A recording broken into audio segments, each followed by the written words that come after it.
Sanarwar hukumomin Mali kenan a lokacin da suke sanar da cewa Allah ya yi ma ministan tsaron ƙasar Mali rasuwa a daidai lokacin da aka kai hari a gidan shi a ranar Asabar.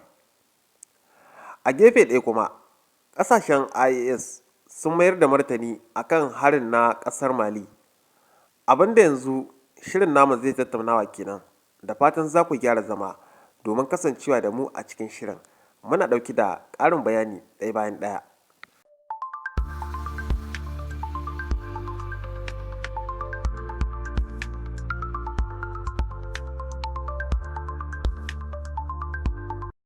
Assalamu alaikum masu kallon mu barkanmu da warhaka. Barkanmu da sake kasancewa da ku a cikin wani sabon shirin na labarai na wannan rana Attanin wadda ta yi daidai 27 ga watan Afrilun shekara ta 2026. Kamar da yadda kuka ji a farkon shirin namu, za mu yi magana ne akan gaskiyar abin da ke faruwa a ƙasar Mali a hukumance. To amma kamun mu shiga a cikin shirin, idan dai wannan ne zuwanka na farko a wannan channel ta mai albarka, ka daure ka danna ma bidiyon nan lakin sannan ka danna subscribe da alamar ƙarawa tare da bayyana ra'ayinka. Mun gode. Wata rana mai cike da tashin hankali a ƙasar Mali, hare-hare ta'addanci masu tsanani sun auku a ƙasar Mali a ranar 25 ga watan Afrilun shekara ta 2026, wayewar safiyar Asabar, lamarin da ya jawo asara da tashin hankali a ƙasar da kuma yankin Sahel gaba ɗaya. Gwamnatin Mali ta sanar da rasuwar Sadio Kamara, ministan tsaro da kuma tsofaffin sojoji. A cewar sanarwar, an ce wata mota ce mai ƙirar kamikaze ta kai hari a gidan ministan a Bamako. Ministan ya artabo da maharan, inda ya halaka wasu daga cikinsu. Daga baya ya samu raunuka masu tsanani, aka kai shi zuwa asibiti, amma daga bisani Allah ya yi mishi rasuwa. Rugujewar gidan ya kuma haddasa mutuwar wasu fararen hula, ciki har da masu ibada a masallaci. Gwamnatin ta bayyana alhini mai zurfi tare da sanar da yi masa jana'iza ta ƙasa. Sannan a gefe ɗaya kuma, babban hafsoshin ƙasar Mali ya yi bayani game da yanayin tsaron a duk faɗin ƙasar a halin yanzu.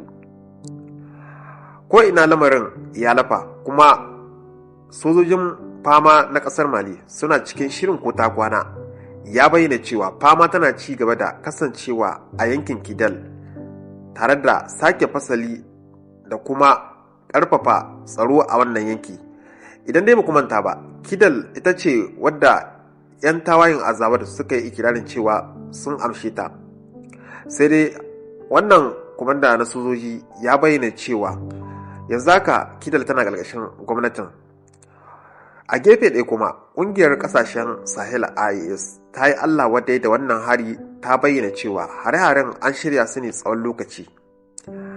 An yi su ne domin tayar da hankali da kuma karya ƙasar Mali da yankin Sahel, a cewar sanarwar AES.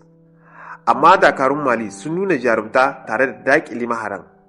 AES ta ce waɗannan hare-hare ba za su hana ci gaba da fafutukar neman zaman lafiya da 'yanci ba.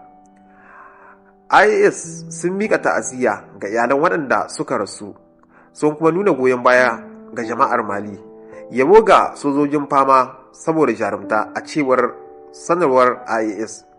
Ta kuma gode wa dukkan ƙasashe da abokan hulɗa da suka nuna goyon baya a kan ƙasar Mali. Bar mu ɗan yi tsokaci a kan wannan al'amari masu kallon mu.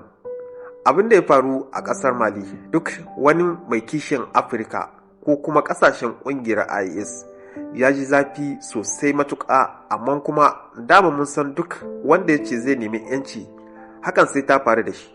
Muna fatan wannan ya zama babban darasi ga shugabanninmu masu albarka na IAS masu hangen nesa, kuma muna addu'ar a ce lokaci yayi da ba sai an jira 'yan ta'adda sun kawo hari ba, kawai a je har inda suke a kai musu hari.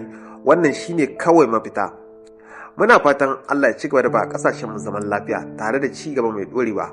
Kar ku manta, idan wannan ne zuwan ku na farko a wannan channel ta mai albarka, ku daure ku danna bidiyon like, sannan ku danna subscribe da alamar karrawa tare da bayyana ra'ayinku.